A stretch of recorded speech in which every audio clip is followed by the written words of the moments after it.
still just as petty as the old me. Still remember everything they told me. So tell these motherfuckers they could blow me slowly. You know me.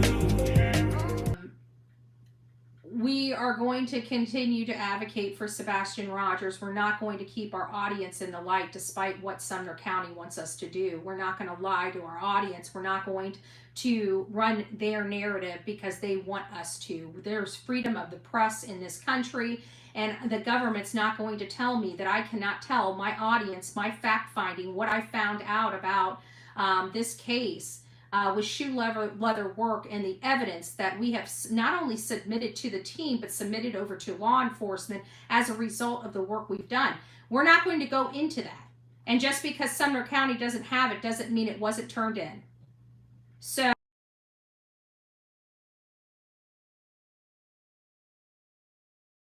Sumner County doesn't have it doesn't mean it wasn't turned in.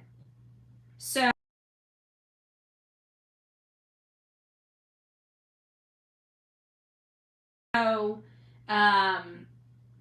I'm over it. I'm getting back to my job. I'm getting back to my work, which should not be infringed on by my government, especially a small little town like Sumner County, out of this whole entire country, telling me that I can't have my First Amendment rights to cover a case. When I'm, out of all the people out here on these streets, I'm the only one that have sold my interviews and news articles to places like TMZ. I'm the only one that, out of all these little people on this internet that have been, interviewed by Australian news, European news, French news. Hell, I was even interviewed by Telemundo. I mean, from all over the world. People that flew in from the UK to put me in a documentary. People that I worked with Paramount. As far as true blue investigative reporting, alternative media that has been well recognized by not only mainstream media, but also documentaries. And then a person, after all of that, telling me I'm not media, there's something wrong with that person. Sorry, not sorry. But I have constitutional rights and freedom of press, and I'm going to be leaning on those moving forward. And quite frankly, there's going to be a lot more documentaries and movies that are going to be coming up, not even related to this case, related to other cases that I have covered. What are they going to say then? I'm still not media?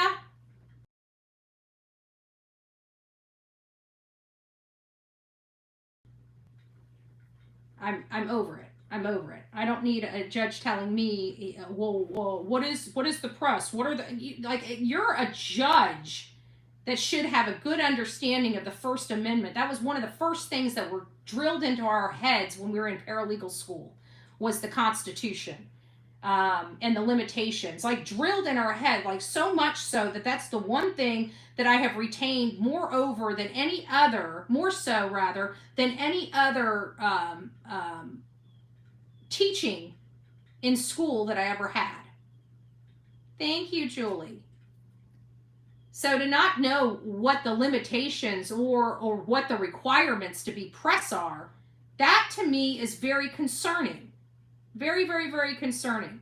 I'm going into the lion's den. I anticipate the judge not being favorable, despite this being clear First Amendment.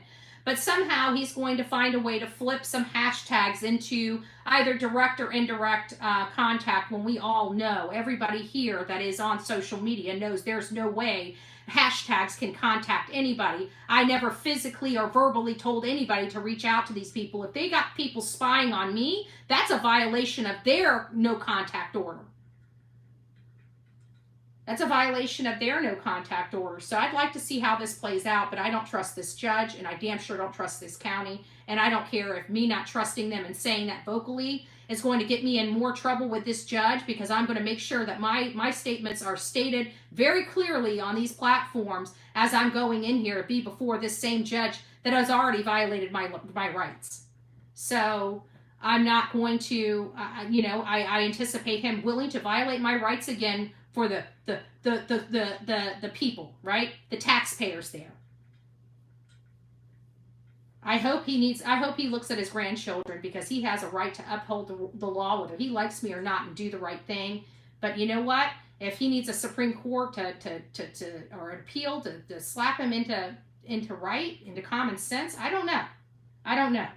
But I don't know how they're going to ever be able to prove that hashtags contact anybody, because you go search Google, go search it right now and say, can hashtags contact anyone? I guarantee Google says no.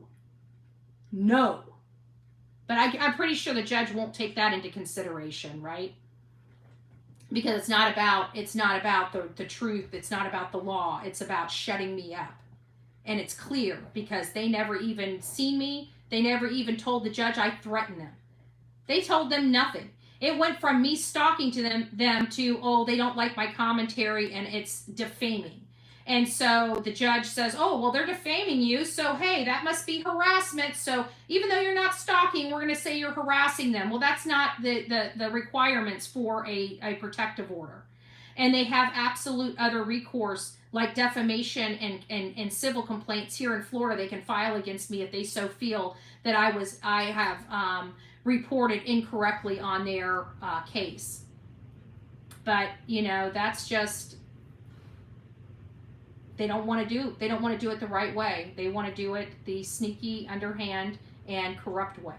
And it's being co-signed by a sheriff's department and a courthouse, a general sessions courthouse, the lowest level of court hearing as possible. And they're going to try to throw me in jail for a year because they don't like my commentary. Talk about so un-American, it's disgusting.